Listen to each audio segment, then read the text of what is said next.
Radio मिर्ची 98.3 FM सुन रहे हैं आप, दिल्ली के डॉन नवीद के साथ। सुकून से गाने सुनते हैं, बड़े इत्मीनान से गाने सुनते हैं। यार ये रेडियो बड़ी कमाल की चीज़ नहीं है, यहाँ गाने तो मैं सुनाता ही हूँ, बहुत सारी चीज़ें ही बताता हूँ। अब हमारे साथ मुसीबत यह है कि दिखने में अगर हम अच्छे नहीं हैं तो फिर हम क्या करें। एक भाई साहब मुझे मिले, वो मुझे जानते नहीं थे और उन्होंने मुझसे कहा कि तुम क्या करते हो, तो मैंने कहा मैं रेडियो में काम करता हूँ। बोला मेरा वाला ख़राब है, ठीक कर दे। तो मैंने समझाया कि नहीं, मैं रेडियो पे गाने भी चलाता हूँ, लेकिन सुकून के साथ। अब सोचना यह है कि सुकून है या नहीं है। सुकून लोगों के दिलों में है, सुकून मुझे स्टूडियो में तो लग रहा है, लेकिन सड़कों पे है या नहीं है। अक्सर अमूमन गाने चलाता हूं और गानों की फरमाइशें भी आती हैं। तो किसी ने मुझसे कहा कि माहौल बहुत अच्छा है, सबसे पहले आप किसी बैंकर के लिए गाना चलाइए। किसी इंसान ने बैंकर के लिए गाना नहीं चलाया, तो उन्होंने मजबूरन मुझसे ये कहा कि काम करो भैया नवेद, तुम खुद ही उनके लिए गाना गाओ। तो मेरे दिल से एक गाना निकल रहा है कि खून में तेरे बैंकिंग, बैंकिंग में तेरा खून, खून में तेरे बैंकिंग, बैंकिंग में तेरा खून, नीचे जनता ऊपर मोदी जी, बीच में तेरा जुनून है भगवान। अब मैं सोच रहा हूं कि यार सबसे पहले तो मैं उन सब लोगों का शुक्रिया अदा करना चाहता हूं जो इस वक्त भी हमारे साथ, बैंकर्स, हमारे बैंकिंग में भाई हमारी मदद कर रहे हैं, हमें कैश दे रहे हैं। लेकिन इस कैश से कितने लोग परेशान हैं। कुछ लोग खुश हैं, कुछ लोग ये कह रहे हैं कि ये गलत डिसीजन है, कुछ लोगों का कहना यह है कि इससे बेहतर कुछ हो नहीं सकता। लेकिन आम जनता, हिंदुस्तान की जनता क्या कहना चाहती है, ये एक नजर देख लेते हैं। एक रस्म होती है शादी से पहले, जब लड़का बाहर नहीं निकल सकता। मेरा वो टाइम चल रहा है और मैं बैंक के सुबह 9 बजे से चक्कर काट रहा हूँ। लेबर बिल्कुल खाली बैठी है, कोई काम नहीं है, ग्राहक आता नहीं है, आए कहाँ से पैसा लाए, कहाँ से पैसा है नहीं। ये जो किया है ठीक किया है, लेकिन देखते हैं अभी इसमें सक्सेसफुल कहाँ तक हो जाता है। देशभक्ति के लिए लाइन में खड़े हो, देशभक्ति के लिए। अरे बेवकूफ बना रहे हो सारी दुनिया को। पहले हाई तोबा मच रही थी, मोदी जी कार्रवाई नहीं कर रहे हैं, अब कार्रवाई शुरू की तब फिर दूसरी हाई तोबा मचा दी। ओहो, पड़ गई लाइट। नमस्कार, फाइनली देख लिया आपने मुझे, आरजे नवेद। वैसे अक्सर जब मेरे मुंह पे इतनी लाइट होती है तो मेरे हाथ में खाने की प्लेट होती है शादियों में, और मैं बचता फिरता हूं उससे कि यार इतना तो मैं नहीं खाता। हाँ जी, नमस्कार, वेलकम वंस अगेन। मैं आपका स्वागत करता हूं हम लोग में, एनडीटीवी पे। और मैं यहाँ पे अकेला नहीं हूँ, लेकिन एक चीज़ बताना चाह रहा था। डीमोनेटाइजेशन के बाद, नोटबंदी के बाद लोग इतने उतावले क्यों हो गए हैं, लोग इतने अग्रेसिव क्यों हो गए हैं। हद तो ये है कि एक एटीएम खाली सा मिला मुझे, और वहाँ जाके मैंने एटीएम पे जो गार्ड बैठे हुए थे उनसे पूछा, भाई साहब कैश है? तो मुझे जवाब ये दिया, होता था तो मत तक आ जाता यहाँ तक। अरे भैया, प्यार से भी तो बात कर सकते हो। लेकिन ये प्यार से बात और बहुत प्यारी बात, हंसी की बात सिर्फ मेरे साथ नहीं होगी। मैं स्वागत करता हूँ यहाँ पे नीति पलटा का। थैंक यू सो मच, जो स्टैंड अप कॉमेडियन है हमारे साथ हैं। Thank you Naved. Actually demonetization ने विमेन एम्पावरमेंट के लिए बहुत कुछ किया है। मुझसे पूछो कैसे? कैसे? अब लोग लाइन कम मारते हैं और लाइन में ज्यादा लगते हैं।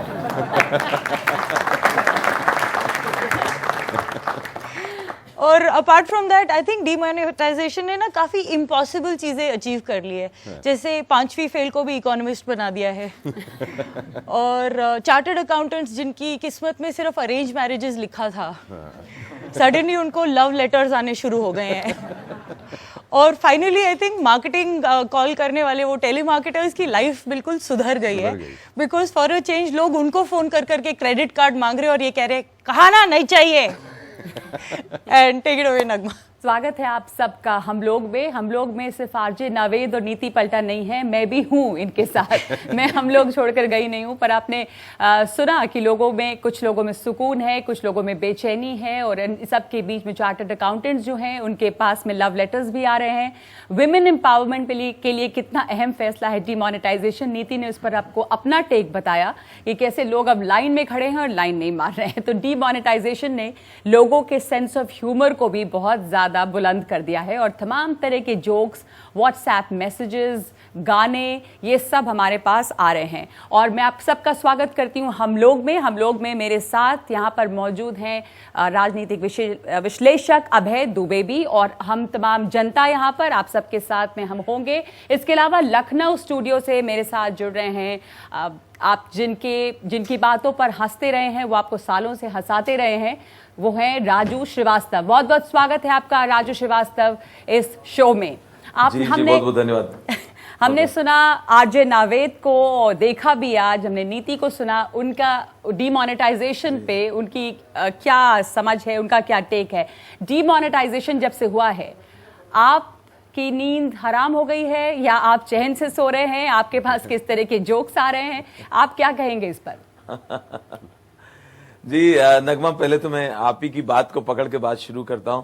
आपने कहा कि बहुत सालों से हंसा रहे हैं। हम सालों को भी हंसा रहा हूं और सालियों को भी हंसा रहा हूं। और दूसरा ये कि मैं अफवाहों से बहुत परेशान हूं। ऐसी सी बातें तैर रही मार्केट में, मेरे समझ में नहीं आ रहा किसकी मानूं किसकी ना मानूं। अभी कोई कल कह रहा था कि जिस नोट पे ये नहीं लिखा होगा कि सोनम गुप्ता बेवफा है, वो नोट नकली है। ये क्या मतलब है? अजीब अजीब बातें हो रही। और आपके मीडिया वाले, मैं बधाई देता हूं, बहुत अच्छा काम कर रहे हैं और लोगों की परेशानियां टीवी पे भी दिखा रहे हैं और अच्छी बातें भी दिखा रहे हैं। कल तो अजीब ही हो गया, एक लड़की अपनी माँ से बोली, मम्मी मैं एक बात आपको बताना चाहती हूँ, मेरा ना एक बॉयफ्रेंड है। अरे करमजली, यही करने जाती स्कूल में है, बॉयफ्रेंड बनाने जाती? आज तक हमारे खानदान में ये सब हरकत किसी ने नहीं किया। अरे माँ सुनो तो सही, वो लड़का बैंक में है और कह रहा था मैं तुम्हारे पूरे परिवार के पुराने नोट बदलवा दूंगा। अच्छा, तो कब ला रही उससे घर में? तो ये बातें तो हैं। और एक बात जो शुरू से हो रही है, मैंने भी कई जगह कही कि मोदी जी ने ये बड़ी कड़वी दवा पिलाई है, लेकिन मुझे लगता है इसके अलावा कोई रास्ता नहीं था। मोदी जी भी मजबूर थे क्योंकि ये मर्ज, ये रोग भी बहुत पुराना है। इसके पहले कि मैं नावेद और नीति से और आगे बात करूं, इनके राजू की बात पे, दवा कड़वी पिलानी जरूरी थी क्योंकि बीमारी बहुत पुरानी है, हिंदुस्तान को सालों से जकड़ी भी है, तो शुरुआत तो करनी थी। देखिए, मैं तो बचपन से सुनता आया हूँ कि गवर्नमेंट का काम क्या है। देहातों में, शहरों में सब लोग कहते हैं गवर्नमेंट वो जो मिनट मिनट पे गौर करे। तो अब पूछना तो ये है कि क्या गवर्नमेंट ने गौर करके, मिनट मिनट पे गौर करके ये कदम उठाया है? और जब वो मिनट मिनट पे गौर कर रही थी तो उसकी मिंट क्या कर रही थी, जो कि नासिक में है, जिसका काम नोट छापना है? वो मिंट क्या कर रही थी? मिंट ठीक से काम नहीं कर रही थी या नोटों की जरूरत ज्यादा थी और मिंट ने कम नोट छापे? तभी ये हालत है कि हमारे खाते में 4 लाख रुपए जमा हैं, जो हमने सारी जिंदगी नौकरी करके बचाए हैं। और आप जानती हैं नौकरी में TDS कट जाता है, वो तो सफेद पैसा है बिल्कुल, उस पर तो काले का निशान भी नहीं है। लेकिन हम जाते हैं तो हम उसमें से पैसा निकाल ही नहीं सकते, हमारी लिमिट लगा दी गई है जी। तो अगर बीमारी है, बीमारी किनको थी? सवाल इस बात का है। बीमारी हिंदुस्तान के 3 से 5% लोगों की थी। इलाज 97 से 95% लोगों का हो रहा है। जो 3 से 5% लोग हैं उनका इलाज तो हो ही नहीं रहा है। जी। इलाज तो उनका करना चाहिए था ना। हाँ। मिनट मिनट पर गौर करके उन्हीं के ऊपर फोकस होना चाहिए था। जो लाइट नावेद के चेहरे पर, जो लाइट मेरे चेहरे पर, आपके चेहरे पर और आपके चेहरे पर पड़ रही है, वो लाइट उन 3 से 5% लोगों के चेहरे पे पड़ रही थी। वो 3 से 5% लोग अभी भी अंधेरे में हैं। हाँ। और जो उजाले में खड़े हैं, सूरज की रोशनी के नीचे खड़े हैं, वो तो 97 से 95% लोग। बिल्कुल, आप सही कह रहे हैं कि बहुत बड़ा हिस्सा, बहुत बड़ा तबका जो वाकई इस काले धन के लिए जिम्मेदार है, वो रोशनी में नहीं आया है। लेकिन मुश्किल ये है कि क्या ये ज़रूरी था, इसलिए भी कि कम से कम शुरुआत हो। क्योंकि मैं एक ब्लॉग भी पढ़ रही थी किसी बैंकर का, जिसने कहा कि उस काले पैसे की बदबू इतनी थी, लोग पता नहीं सालों से कहाँ कहाँ छुपा के रख रहे थे, कि जब आए तो अंग्रेजी में था कि the stink of the black money was so unbearable कि जो कैशियर्स हैं उनको मास्क बांटना पड़ा लोगों को। तो क्या वो काला पैसा निकल रहा है? राजू, आप इस बात पर जवाब देना चाहेंगे जो अभय ने कहा कि अब दवा जो है पिलाई आपने किसको, रोशनी किस पे पड़ रही है? लोग धूप में खड़े हैं पर जिन पे रोशनी पड़नी चाहिए थी वो तो नदारद हैं अभी भी। बात सिर्फ 3 से 4% लोगों की नहीं, बात आतंकवादियों की फंडिंग की भी है, बात नक्सलवादियों की भी है, उनपे भी नकेल लगानी है। और हमने न्यूज में कहीं देखा किसी नक्सलवादी ने नोट जो है गड्ढे में गाड़ रखे थे और वो पकड़े गए। तो मुझे लगता है एक साथ सबको ठीक करने के लिए बहुत जरूरी था कि इसको राज रखा जाता और ठीक जो है। गवर्नमेंट ने राज रखा और एकदम सरप्राइज दिया। मैं समझ रही हूँ आपकी बात को। इसके पहले कि अभय आप इस पर रिएक्ट करें, जो एक बात राजू ने कही थी कि टीवी वाले बहुत अच्छा काम कर रहे हैं, उस पर एक मजाक ट्विटर पे एक ट्वीट चला था, हम सबके ऊपर है, फिर भी मैं आपसे शेयर करूंगी। कहीं लिखा था, आपने भी देखा होगा कि अगर आप जी न्यूज देखें तो लोग लाइन में खुश हैं लगकर, अगर आप आज तक देखें तो थोड़ी परेशानी है, एनडीटीवी देखें तो लोग मर रहे हैं। तो ये हमारे ऊपर भी कटाक्ष है। मैं आपको इसको बांटना चाहूंगी। इसके साथ एक लाइन और जुड़ी हुई है, अगर आपको अपने नोट बदलवाने हैं तो आप जी न्यूज वाली लाइन में लग जाइए। अच्छा, यहाँ पे जो लोग बैठे हैं, जनता का जो एक हिस्सा यहाँ पर बैठा, मैं आप सब लोगों से एक सवाल पूछना चाहूंगी। राजू ने कहा था पहले कि ये जो बीमारी है ये बहुत पुरानी थी, इसलिए कड़वी दवा पिलानी जरूरी थी। कितने लोग इसे अग्री करते हैं कि जरूरी थी? पर यहाँ पर जो लोग हैं उसमें से काफी सारे लोग अग्री करते हैं ये दवा जरूरी थी। सिराज, आप भी कह रहे हैं कि ये दवा पिलानी जरूरी थी, ये कदम लेना जरूरी था, लेकिन आपको इससे कुछ मुश्किल भी आई है।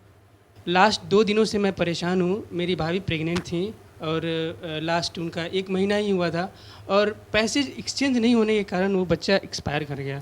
पूरी बात बताएं कि हुआ क्या? पैसे एक्सचेंज हुए थे, अस्पताल वाले मदद नहीं कर रहे हैं, लेते नहीं पुराने पैसे? मैम ऐसा है कि जब हम लोग पैसे पुराने वाले ही पैसे थे और इमरजेंसी सिचुएशन था तो पुराने वाले ही पैसे लेकर के वहाँ जाना था, क्योंकि गवर्नमेंट ने बता रखा था कि आप उस पैसे को लेकर के जाइएगा तो जो भी हॉस्पिटल्स होंगे आपके पैसे वहाँ ले लिए जाएंगे। तो हम लोगों ने ऐसा ही किया, क्योंकि मैं लाइन में लगा था लेकिन मेरी बारी नहीं आ पाई, इसलिए मैं जा नहीं सका। तो उसी पैसे को लेकर मैं गया वहाँ पे, लेकिन मेरे पैसे जो थे वहाँ पे एक्सेप्ट नहीं किए गए, जिसकी वजह से ब्लीडिंग ज़्यादा होने लगी थी मेरी भाभी की और फाइनली जो बच्चा था वो नुकसान हो गया। इस तरह की बहुत सारी जो अफसोसनाक कहानियाँ सामने आई हैं कि पैसे की कमी की वजह से लोगों को ये परेशानी हुई है, और आप भी इसके ऊपर अपना एक्सपीरियंस शेयर करना चाहेंगे? मेरा नाम अजय गुप्ता है और मैं सरकारी शिक्षक हूँ और मेरे परिवार में रिटायर्ड माता पिता हैं जी। अभी कुछ दिन पहले की बात है, 8 तारीख के बाद की बात है, मेरे पिताजी के पैर में दर्द चल रहा था, घुटने में। और मैंने तो टीवी पे ये सुना था कि डॉक्टर्स पुरानी करेंसी ले रहे हैं, और मैं अपने पिताजी को लेकर शाम को 8 बजे डॉक्टर के गया और डॉक्टर को दिखाने के बाद डॉक्टर के मैंने फीस पूछी, मैंने कितनी है, बोले कि बहुत दर्द था उनके मेरे फादर को, बोले कि इतनी रुपए हैं, 500 रुपये हैं। मैंने डॉक्टर साहब मैं तो आपके यहाँ पर पैसे सामने कर दिए, बोले मैं नहीं लूँगा ये नोट, डॉक्टर ने क्लियरली कहा मैं ये नोट नहीं लूँगा। तो एक इंजेक्शन लगाना था, आप पैसे देंगे तो मैं वो इंजेक्शन लगाऊंगा पेन दूर करने का, नहीं तो नहीं लगाऊंगा। अब सोचिए आप, मैं 10 किलोमीटर होकर मैं अपने फादर को लेकर गया हूँ जैसे तैसे, और वो डॉक्टर मेरे को सीरियस नकार देते रात के 9 बजे कि मैं ये पैसे नहीं लूँगा। बड़ी मुश्किल हुई मेरे को डॉक्टर को कन्विंस करने के लिए। मैंने कहा गवर्नमेंट कह रही है कि आप ले सकते हैं, कहते नहीं भाई मैं नहीं लूँगा जी। अब आप बताइए कि मेरे पास कोई ऐसा संस्था थी जहाँ मैं उनकी कंप्लेंट करूँ या रिक्वेस्ट करूँ? नहीं। इन सब बातों से निकल के मैं एक बात पूरे देश की सरकार से पूछना चाहता हूँ, पूरी जनता से पूछना चाहता हूँ। मेरा देश का कानून ये कहता है कि एक बेगुनाह को बचाने के लिए 100 गुनहगार छोड़ दिए जाएं जी। आज क्या ज़माना ये आ गया है कि 2% काला बाजारियों के लिए 98% लोगों को लाइनों में खड़ा करके झोंक दिया जाए। जब मैंने अभी ये सवाल पूछा था कि लोग इस फैसले से आपको लगता था कि ये ज़रूरी है, तो क्या आपने हाथ उठाया था इस पर? क्या आपने हाथ उठाया? जिन लोगों ने हाथ उठाया था कि ये फैसला जो है वो ज़रूरी था, आपको माइक में देना चाहूँगी कि आपने इनका तजुर्बा सुना, इनका तजुर्बा सुना कि क्या रहा आपके साथ में? आपको लगता है कि बहरहाल ये हो रहा है, लोगों की परेशानी है, इसके बावजूद ये करना था, पर जैसा वो कह रहे हैं कि क्या इसका इंतज़ाम बेहतर नहीं होना चाहिए था कि कम से कम? मैं स्टूडेंट हूँ, तो हम लोग सबसे पहली चीज़ ये लेके चलते हैं कि आप ग्रेटर गुड्स के लिए आप छोटे गुड्स जो है हमारा छोटे लक्ष्यों का हम त्याग कर सकते हैं जो हमारे बड़े लक्ष्य के लिए। और जो सबसे बड़ी बात आती है, कोई भी पॉलिसी जब इम्प्लीमेंट होती है तो उसके लूप होल्स निकल के आते हैं, उसको पॉलिसी इम्प्लीमेंट होने के बाद आती है कोई भी चीज़। और जो हम ढूंढ रहे हैं एक आदर्श की स्थिति ढूंढ रहे हैं, अगर ऐसा नहीं होता तो वैसा हो जाता, वैसा नहीं होता तो ऐसा हो जाता, तो वो कहीं ना कहीं एक आदर्श की स्थिति जो होगी वो कहीं ना कहीं अपने आप में होगी नहीं। हमें एक रियलिस्ट व्यू भी लेके चलना पड़ेगा और पॉलिसी इंप्लीमेंट होने के बाद ही उसके लूप होल्स आएंगे और उसको हमें ठीक मिलजुल के ही करना पड़ेगा। आप कह रहे हैं कि अच्छा फैसला, आप क्या कहना चाहते वैसे हैं? भी अभी स्टूडेंट्स तो एंटरप्रेन्योर्स बने हुए हैं ना, सुना है कि लाइन में लगने के लिए पैसे ले रहे हैं वो लोगों से। ये जो पूरा कदम उठाया गया है, ये काले धन के खिलाड़ी की जो क्षमता है उसको कमतर मान के उठाया गया है। काले धन का खिलाड़ी बहुत मुद्दतों से ये खेल खेल रहा है, शातिर है और वो सरकार से हमेशा 2 कदम आगे रहता है। और घटनाक्रम इस तरह बना है कि ये दिखाई पड़ रहा है कि सरकार अभी भी काले धन के खिलाड़ी से काफी पीछे है। आपको लगता है सरकार काले धन के खिलाड़ी से पीछे है? आपको लगता था कि ये फैसला अच्छा है? मुझे भी लगता है कि फैसला अच्छा है, फैसला लिया था, लेकिन 10 मुश्किलें सामने अभी आ रही हैं, बावजूद इसके ये होना चाहिए था। एक्चुअली मुझे तो ये लग रहा है कि जो मोदी जी का फैसला है वो ठीक है। एक्चुअली जैसे हम कोई पुल भी बनाते हैं, कोई भी कंस्ट्रक्शन भी हो रही है, उसमें भी हमें कुछ प्रॉब्लम होती है, ठीक है। हम जैसे अभी फरीदाबाद और गुड़गांव का ही पुल बन रहा था, तो उसमें भी हमें 1 साल तक अगर हम कुछ भी डेवलपमेंट करना चाहते हैं तो थोड़े टाइम तक तो प्रॉब्लम होगी और ही। उसके लिए आप तैयार हैं? मुसीबत झेलने के लिए तैयार? बहुत छोटी प्रॉब्लम है, बड़ी प्रॉब्लम को सॉल्व करने के लिए इतना तो करना पड़ेगा। ठीक है, राजू आप कुछ कहना चाह रहे हैं इस पर? हाँ, ये कहीं मैंने पढ़ा था कि किसी ने कहा था कि ये कोई माँ जब डिलीवरी देती है उस वक्त जो उसको पेन होता है, तकलीफ होती, दर्द होता है, उस वक्त तो होता है, लेकिन बाद में फिर उसी घर में लड्डू बंटते हैं। तो अपने देश में लड्डू बटेंगे, थोड़ा सा सबको धैर्य रखना होगा। हालांकि कई बार ऐसा लगता है कि नीति आपसे और नावेद आपसे, ये जो बच्चा पैदा होना, उसकी तकलीफ और उसके बाद लड्डू बंटने से जो इन्होंने उसको कंपेयर किया है, आप उस पर क्या कहेंगी? मैं तो सिर्फ ये कहूंगी, श्योर डिसीजन बहुत सही था, लेकिन अगर बैंड बजाना ही था तो थोड़ा बारातियों को तो इकट्ठा कर लेते पहले। नावेद? नगमा, मुझे भी लगता है कि ये डिसीजन ठीक है, लेकिन एक चीज मैं कहना चाहूंगा कि 2 तरह के लोग हैं इस वक्त। एक ये कहते हैं कि फैसला बिल्कुल सही है, एक कहते हैं कि बिल्कुल गलत है। तो किसी भी चीज में एक्सट्रीम हो जाने की जरूरत नहीं है। मिसाल के तौर पे कुछ लोग लाइनों को भी सही कह रहे हैं। तो एक साहब ने दूसरे साहब से कहा कि वो बोला कैसे थके हुए लग रहे हो? बोला कुछ नहीं यार, लाइन में लगा था एटीएम का। तो क्या हुआ, लाइन में लगा था तो ये बोला नहीं, मैं लाइन में लगा था, आसानी से पैसा मिल गया। तो वो कहने लगा इंतजार तो कर, मैं क्या कह रहा हूं, तो वो एक्सट्रीम होने की जरूरत नहीं है कि अगर हो सकता है, मुझे लगता है कि परेशानी है बाहर। जिन लोगों को ये लगता है कि बिल्कुल गलत फैसला है, तो हो सकता है उनको अंदाजा हो कि नहीं ये फैसला बिल्कुल ठीक था। जिनको ये लगता है कि बिल्कुल ठीक फैसला है, उनको शायद ये अंदाजा हो कि कुछ लोपोल्स हैं जिनकी वजह से जनता परेशान है। तो मुझे लगता है कि बहुत ज्यादा उतावला होने की जरूरत नहीं है। रेडियो शो आप जो करते हैं, इतना पॉपुलर आपका शो है, लोगों को आप मुर्गा बना रहे हैं। आरजे नावेद, पहली बार आप सब देख लीजिए इनकी शक्ल के कैसे लोगों को मुर्गा बनाते हैं। आपको जब से ये फैसला आया उसके बाद से किस तरह के तजुर्बे आपके रहे रेडियो पर? कैसे लोग फोन कर रहे हैं, क्या हो रहा है भाई? बड़े अजीब अजीब। पहले तो आपने मुझे यहाँ बुलाया तो इन सबसे वादा करवाइए कि इन्होंने मुझे देख लिया है तो देखने के बाद सुनते रहेंगे। ये बड़ा जरूरी होता है हमारे लिए। तो नगमा, बहुत अजीब अजीब एक्सपीरियंस, बहुत अजीब अजीब लोग। और मैं क्योंकि कॉल करता हूँ, प्रैंक कॉल्स करता हूँ, तो मुझे भी लगा कि माहौल ऐसा बन रहा है तो क्यों ना नोट के ही इर्द गिर्द कुछ किया जाए। तो एक चीज़ थी जो मैंने किसी साहब को करी, सिर्फ मैंने उनको फ़ोन किया और वो लोगों ने भी सुना भी होगा, वो चीज़ वायरल हो गई और मैं उनके अकाउंट में 25,000 रुपये डलवा रहा था। तो वो भड़क गए थे कि डलवा के देख तू, और वो चिल्ला रहे थे कि टांगे तोड़ दूंगा, ये कर दूंगा। तो मुझे लगा कि इस वक्त माहौल अच्छा है तो क्यों ना हंसी मजाक के साथ ये ख़त्म कर दिया जाए। एक साहिबा को फ़ोन किया था मैंने, एक लेडी थी, उनको फ़ोन किया था और फ़ोन जैसे ही उन्होंने उठाया तो मैं कटोरे में कुछ कॉइन्स डाल के भीख मांगने लगा और मैं कहने लगा कि माई दे दे, और मुस्तकिल उनको कॉइन्स की आवाज़ आ रही थी। तो मना करने लगे, कहने लगे क्या बदतमीजी है, आप भीख मांगना तुमने फ़ोन पे शुरू कर दिया है। मैंने कहा थक रहा था, आज बाहर जाना नहीं हुआ, दे दे। और कंटिन्यूसली मैं कॉइन्स उछाल रहा था। तो जब बहुत देर हो गई मुझसे बोली एक बात बताओ, ये चिल्लर कितने की है? मैंने कहा होंगे 350 रुपये, 2 दिन की कमाई है। बोली 500 में दोगे? तो मैंने मना कर दिया। तो बोली मैं रिक्वेस्ट कर रही हूँ यार, हमने पूरी उम्र तुम्हें दिया है, अब हमारी बारी है, हमें दे दो, हमें जरूरत। तो इस तरह के एक्सपीरियंस बहुत बहुत मिल रहे हैं। अब लोग किसी भी चीज़ पे नोट पे ले आते हैं, किसी भी चीज़, और लोग अपने अपने अंदाजे लगा रहे हैं। एक साहब ने तो, एक लिसनर है मेरे, उन्होंने तो हद कर दी। उन्होंने कहा कि ये जो नया नोट है, पहले हमने शुरू में सुना था कि उसमें जीपीएस है, फिर सुना था कि उसमें एक लाइन है, फिर मोदी जी का वीडियो है। एक साहब तो ये कह रहे थे कि इस नोट की एक खासियत है कि अगर वो नोट आप बुरे काम में खर्च कर रहे हैं, ब्लैक मनी में, तो खुद उड़ के जाएगा, बैंक में डूबा।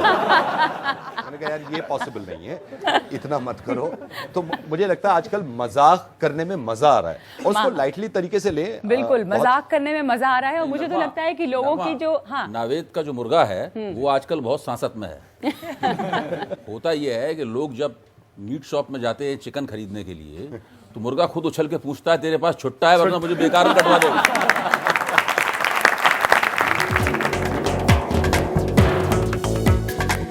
कितना निकाले हैं, कितना निकाले? 2000 का नियम है, 2000 निकाले। बहुत नियम से चल रहे हैं। आज सारा नियम यहीं पे चल रहा है, एटीएम में 2000 निकाले।